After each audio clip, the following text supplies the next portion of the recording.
A partir de un artículo publicado en el diario El Periódico de Barcelona por el psicólogo Ángel Rull, vamos a hablar hoy de los 10 trastornos muy raros que nos hemos encontrado en la psicología. Podríamos citar muchos más. A pesar de los avances que se han realizado en el estudio del cerebro y de la conducta humana, aún existen zonas que permanecen en la oscuridad, trastornos que son muy difíciles de explicar. Los logros alcanzados en neurología, psicobiología, farmacia, bioquímica y tantas otras ciencias aún no nos han permitido desentrañar los mecanismos que se encuentran detrás de estas alteraciones de la conducta. Dentro de todo aquello que desconocemos del cerebro se encuentran varios trastornos psicológicos raros que interfieren en la vida de algunas personas de una forma muy perjudicial. Afectan a su percepción, a cómo se relacionan o a la forma que tienen de procesar la información.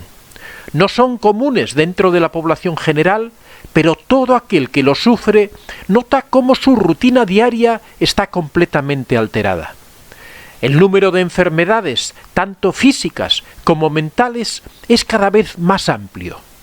No se debe a que la sociedad esté cada vez más enferma, sino que nuestra propia evolución o los avances médicos han ido dando nombre a trastornos que tal vez hayan existido siempre. Categorizamos en manuales diagnósticos la enfermedad en función de sus síntomas y de la prevalencia que hay en la sociedad. Algunas enfermedades son comunes, como la depresión o el cáncer, y otras más raras despiertan la curiosidad de toda la comunidad científica. Aquí os traigo los 10 trastornos psicológicos más raros que registra la ciencia. En primer lugar, la paramnesia reduplicativa.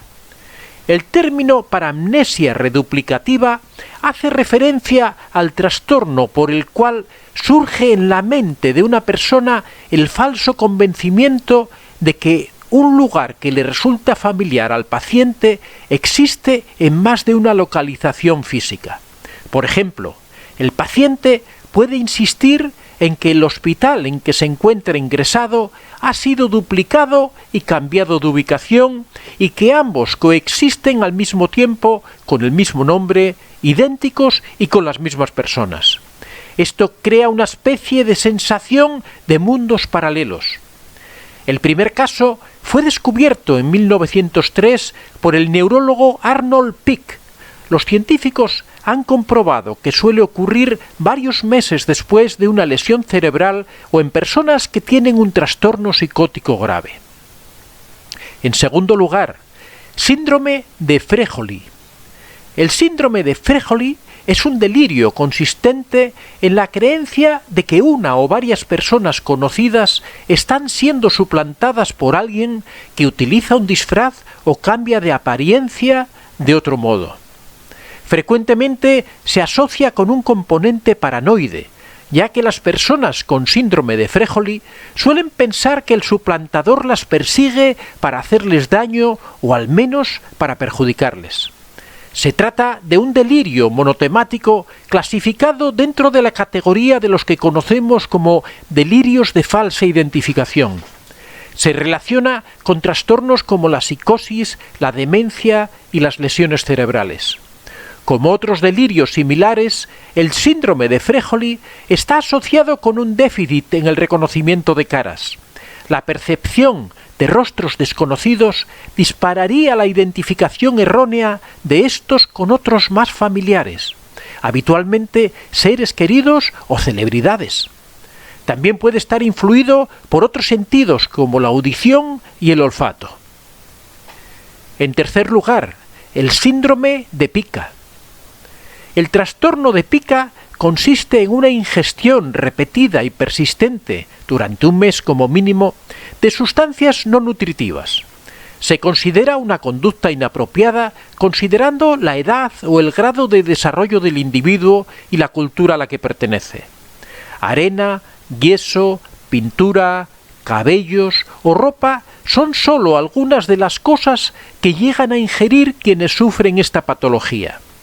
En niños mayores se han observado la ingesta de tierra, excrementos, insectos, hojas o pequeñas piedras. Esta práctica puede ocasionar infecciones y obstrucciones intestinales o incluso envenenamientos. La pica se ha relacionado con la deficiencia de hierro y otros minerales o vitaminas, aunque habitualmente no se hallan anomalías biológicas específicas. En ocasiones se han dado casos de ingestión de cuchillas en los que es preciso intervenir quirúrgicamente. Suele iniciarse en el primer o primeros 2 años de vida y tiende a desaparecer, aunque también puede darse en adultos y aunque de forma muy infrecuente en embarazadas. En personas con retraso global del desarrollo, la prevalencia de este trastorno parece aumentar con la gravedad. Así llega a alcanzar hasta un 15% en adultos con discapacidad intelectual grave. En cuarto lugar, síndrome de Cotard, también llamado delirio de negación. Ha sido descrito como una enfermedad psiquiátrica relacionada con la hipocondría. Los afectados son personas disfuncionales, incapaces de iniciar y mantener una relación social con alguien, que creen firmemente haber fallecido, sufrir putrefacción de los órganos o simplemente no existir. Esta enfermedad recibe su nombre de Jules Cotard, neurólogo francés, quien fue el primero en reconocerla como una entidad y describirla como le délire de négation en París en 1880. Cotard, en inicio, describió el caso de una paciente a la que dio el apodo de Mademoiselle X, quien negaba la existencia de seres superiores, a Dios y el diablo, así como de diversas partes de su cuerpo. Creía que estaba eternamente condenada y que no podría morir de una muerte natural. Los pacientes llegan a creer que sus órganos internos se encuentran paralizados o disfuncionales, por ejemplo, que su corazón no late, e incluso que se está pudriendo, llegando a presentar algunos alucinaciones olfativas que confirman este delirio. En sus formas más complejas, el paciente llega a defender la idea de que en realidad él mismo está muerto e incluso han fallecido personas allegadas a él. Aunque es un delirio típico de las depresiones más graves, psicopáticas o delirantes, se puede ver en otras enfermedades mentales severas, demencia con síntomas psicóticos, esquizofrenia, psicosis por complicaciones médicas, postraumáticas o atóxicos. En quinto lugar, delirio de Capgras. El síndrome de Capgras es un síndrome raro que provoca que un paciente se convenza de que sus parientes más cercanos, generalmente padres, esposos, hermanos o hijos, son unos impostores. Se cree que puede ser causado por un daño en la conexión entre las áreas del cerebro encargadas del reconocimiento facial y su respuesta emocional. Quien padece el síndrome puede reconocer los rostros de sus seres queridos, pero no sienten la reacción emocional que normalmente se asociaría con la experiencia de verlos y de estar cerca de ellos. Es un desorden difícil de diagnosticar y se cree que puede ser desencadenado por un trauma cerebral o cráneoencefálico, una enfermedad psiquiátrica o por el abuso de drogas. Hay pacientes que incluso pueden hablar con su familiar por teléfono y reconocerlo, pero cuando lo ven, creen que es un impostor. Otras personas pueden estar convencidas de que su mascota no es su mascota, sino también una impostora. En sexto lugar, el síndrome de Anton. Es una variante de ceguera cortical en la que el paciente actúa como si pudiera ver. Si bien sus ojos funcionan bien y las pupilas reaccionan ante las variaciones de la luz, la parte trasera del cerebro, el lóbulo occipital, no funciona correctamente y los datos que llegan desde los nervios ópticos no llegan a procesarse para formar una imagen, lo cual no impide que ciertas zonas del cerebro actúen como si les estuviese llegando esa información. Como consecuencia, las personas que sufren este síndrome raro niegan la evidencia de que no ven nada, lo cual les lleva a formular todo tipo de explicaciones para justificar sus continuos tropiezos y los fallos a la hora de detectar a personas u objetos a causa de su ceguera. En séptimo lugar, el folie à trois. El trastorno psicológico compartido por 3 personas, o folie à 3, literalmente locura de 3, es un raro síndrome psiquiátrico en el que un síntoma de psicosis, una creencia paranoica o delirante, es transmitida de un individuo a otro.